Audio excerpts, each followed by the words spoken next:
بسم اللہ الرحمن الرحیم۔ رضی الدین سید آپ سے مخاطب ہے۔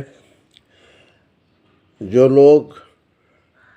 پاکستان کے قیام کو ایک غلط قدم قرار دیتے تھے اور کہتے تھے کہ یہ انگریزوں کی ایما پر اس بر صغیر کا بٹوارا ہوا ہے، وہ آج 75 سالوں کے بعد خود دیکھ سکتے ہیں کہ بھارت میں اس وقت دنیا کی سب سے بڑی اقلیت کا روزمرہ کیا حال ہو رہا ہے۔ انہیں ڈھونڈ ڈھونڈ کر مارا جاتا ہے، ان کی سرعام لنچنگ کی جاتی ہے، ان کے گھروں میں گھس کر ان کو مسلمان ہونے کے جرم کی پاداش میں ان پر ڈنڈے برسائے جاتے ہیں۔ ان سے کہا جاتا ہے کہ آپ اپنے اس ملک سے حب الوطنی کا سرٹیفکیٹ پیش کریں۔ ایک بڑی تباہی ہے اور بربادی ہے جو اس وقت ان پر مسلط ہے۔ قائد اعظم نے متحدہ بھارت میں رہتے ہوئے اس بات کو بالکل اپنی ذہانت کے ساتھ پہلے ہی مرحلے میں بھانپ لیا تھا کہ اب جب کہ انگریز اپنا بوریا بستر گول کرنے کی فکر میں ہے تو بھارت کے مسلمان ایک دفعہ پھر دوسری غلامی میں جا گریں گے۔ اس کے علاوہ کوئی راستہ ہی نہیں تھا کہ وہ لوگوں کو بتاتے کہ آپ اسی خطے میں اپنے لیے، اپنے مذہب پر عمل درآمد کے لیے کوئی دوسرا ایک خطہ تلاش کریں اور اس کے لیے جد و جہد کریں۔ واضح رہے کہ اس نظریے کے سب سے پہلے بانی سر سید احمد خان تھے، جنہوں نے ابتدا میں انگریزوں کے ساتھ مصالحت کی بے انتہا کوشش کی اور ہندوؤں کے ساتھ بھی رواداری کے رویے کو اپنانے کی کوشش کی اور ان کے ساتھ مل کر ملک کو آزادی کی طرف لے جانے کے لیے جد و جہد کرتے رہے۔ اس لحاظ سے قائد اعظم سے پہلے سر سید ہی ہندوستان میں دو قومی نظریے کے پہلے بانی کہے جا سکتے ہیں۔ سر سید ہی نے اس وقت کے مسلمانوں کو ہندو رویوں کو دیکھتے ہوئے، ان کی شدت پسندی کو دیکھتے ہوئے مسلمانوں سے اپیل کی کہ وہ کانگریس سے دستبردار ہو جائیں، کانگریس سے باہر آ جائیں۔ آپ کو معلوم ہونا چاہیے کہ اس وقت کانگریس ہی ہندو پاکستان کے لوگوں کی واحد نمائندہ جماعت تھی، یعنی اس وقت الگ ہونے کا کوئی تصور چونکہ نہیں تھا، اس لیے کانگریس ہی میں سارے لوگ ہمارے مسلمان پائے جاتے تھے۔ لیکن سر سید نے کہا کہ یہ کانگریس ہندوؤں کی تسلط کردہ جماعت ہے اور اس سے ہندوستان کے مسلمانوں کو کوئی فائدہ حاصل نہیں ہوگا، اور یہی ان کا نظریہ آگے بڑھتے بڑھتے پھر مسلمانوں کے قائدین کے دلوں میں پیوست ہوتا چلا گیا اور وہ پھر نظر پاکستان پر آ کر جم گئے۔ معلوم رہنا چاہیے کہ تحریک خلافت کے بانی مولانا محمد علی جوہر، جن کا پاکستان بننے سے گول میز کانفرنس سے آتے ہوئے راستے میں بیت المقدس کے مقام پر انتقال ہو گیا تھا، ان کے انتقال کے بعد ان کے بھائی تحریک خلافت کے دوسرے روح رواں مولانا شوکت علی، وہ بھی بعد میں مسلم لیگ میں آ گئے تھے اور قائد اعظم کے دست راست بن گئے تھے۔ یہ بڑے قیمتی لوگ تھے جنہوں نے بہت سوچ بچار کے بعد تحریک پاکستان کو اپنایا تھا۔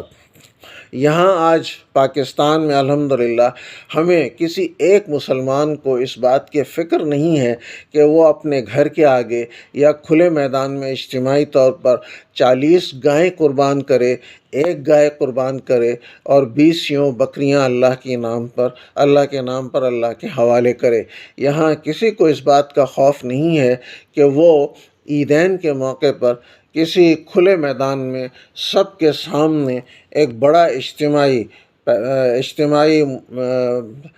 مظاہرہ کریں اور وہاں اللہ کے حضور دو گانا ادا کریں۔ یہ سہولتیں بھارت میں وہاں کسی کے پاس، مسلمان کے پاس موجود نہیں ہیں۔ وہاں کی شدت اور تعصب کا عالم آج 75 سالوں بعد بھی یہی ہے کہ ان کے جو مسلمانوں کے صدیوں کے جو شہروں کے نام تھے ان کو بھی بجبر اور تعصب کی وجہ سے تبدیل کیا جا رہا ہے، جس کی خبریں اور جس کے کلپس ہم ہر آئے روز مشاہدہ کرتے رہتے ہیں۔ ہمارے ہاں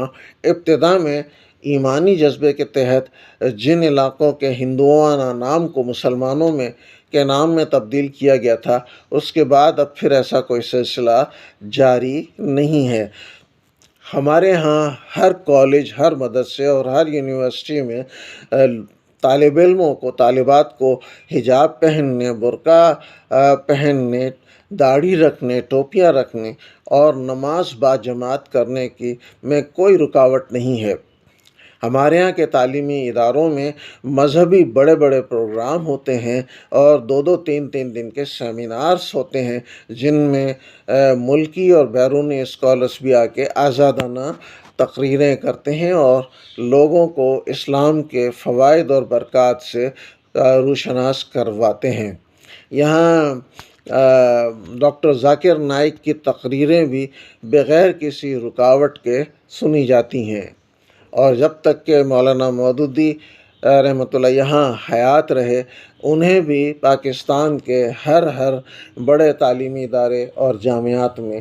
بہت اہتمام کے ساتھ بلایا جاتا رہا۔ یہاں اگر سڑک پر کوئی کھلے عام لڑکی یا لڑکا اللہ اکبر کا نعرہ لگا دے یا کوئی سورت تلاوت کرتا ہوا چلا جائے تو اسے آس پاس سے کسی قسم کا کوئی خطرہ نہیں محسوس ہوتا۔ یہاں مذہب پر عمل درآمد کرنے کی مکمل آزادی ہے۔ یہ مسلمانوں نے وہاں جو پاکستان میں پاکستان کے لیے انہوں نے ووٹ تو دیے، لیکن اس کے بعد انہوں نے وہاں ہجرت نہیں کی، بلکہ خود ہندوستان ہی میں مقیم ہو گئے۔ تو آج ہم دیکھتے ہیں کہ 75 سالوں کے بعد بھی وہ اسی طرح ہندو اکثریت کے غلام ہیں، یعنی غلامی کے بعد بھی ان کی سدا غلامی، اور وہ بھی بے دردانہ غلامی ان کے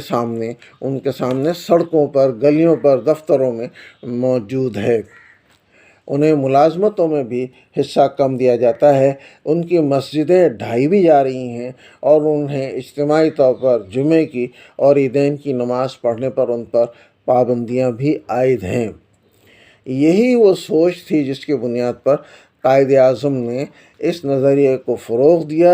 اور اتنے اخلاص کے ساتھ تحریک چلائی کہ وہاں کے مسلمانوں کے دلوں میں یہ نظریہ گھر کر گیا، اور بالآخر ہم ایک آزاد اسلامی مملکت میں موجود ہیں، جہاں کا آپ کو علم ہے کہ جہاں کا آئین اسلامی ہے، اور جو ہدایت کرتا ہے کہ یہاں اسلامی قوانین کار فرما ہوں گے۔ باقی جو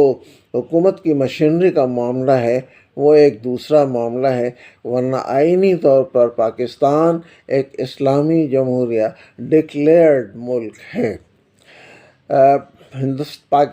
بھارت میں جب تک انگریز ہمارے سروں پر مسلط رہے تو اس سے پہلے ہماری مسلم حکومتیں یہاں 500-600 سال تک ہماری یہاں قائم رہیں۔ اس وقت تک ہندو ان کے دبے ہوئے، پسے ہوئے اور شریف قسم کی رعایا بنے رہے، لیکن انگریزوں کی سرپرستی کے باعث پھر وہ جاتے جاتے ہندوؤں کو اس قدر مضبوط کر گئے کہ ان میں سیاسی شعور اور سیاسی تعصب اور مذہبی تعصب کئی گنا بڑھا گئے۔ اس لیے جب تحریک آزادی چلنے لگی تو اس کے بعد ہندوؤں کے پر پرزے نکلنے شروع ہوئے، اور سب سے پہلے انہوں نے گائے کی قربانی پر پابندی لگائی، اور اس کے بعد انہوں نے وندے ماترم کا گانا ہر اسکول میں سنانا شروع کیا، جو مسلمانوں کے